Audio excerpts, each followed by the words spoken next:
जीवन में तू ना वो जीवन नहीं। लूका 7 अध्याय का 50 वचन। पर उसने स्त्री से कहा, तेरे विश्वास ने तुझे बचा लिया है, कुशल से चली जा। वहां एक दावत हो रही है, जहां फरीसियों की घर में एक बहुत सबसे बड़ी दावत हो रही है। इसका मतलब वहां धन दौलत, जो ऊंचे पद में रहते हैं, जो ऊंचे जगह में रहते हैं, वही लोग उस स्थान में आ सकते हैं, वहां दूसरा कोई नहीं आ सकते हैं। लेकिन उस स्त्री वहां आई और सबके सामने और परमेश्वर के पास रोई थी और सुगंधित वस्त्रों को लहाई, अपने उस बालों से उसको पोंछी थी और लगातार प्रभु यीशु मसीह के चरणों पर आके चूम रही थी। वहां देखिए, इसके पहले उसकी सुंदरता और उसकी बालों के चलते, उसके शरीर के चलते और जो है गंदे काम करती थी। दुनिया में हीन की भावना, दुनिया में नजर में जो गंदे काम है वैसे काम करती थी। लेकिन प्रभु यीशु मसीह के पास जब आई थी, वो सोच रही है, प्रभु यीशु ने मेरे पापों को क्षमा किया है।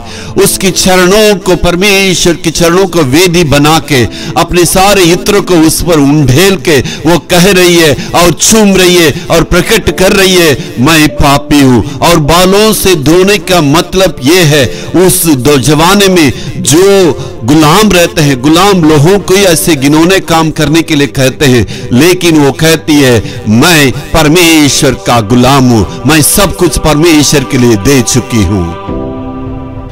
भावना के रूप में कहती है, मैं इसके पहले पाप के लिए गुलाम रही, अशुद्धता के लिए गुलाम रही और घिनौने पाप के लिए गुलाम रही, लेकिन प्रभु यीशु को मैंने देख ली, प्रभु यीशु ने मुझे क्षमा किया है, इसके बाद मैं प्रभु के लिए गुलाम हूं।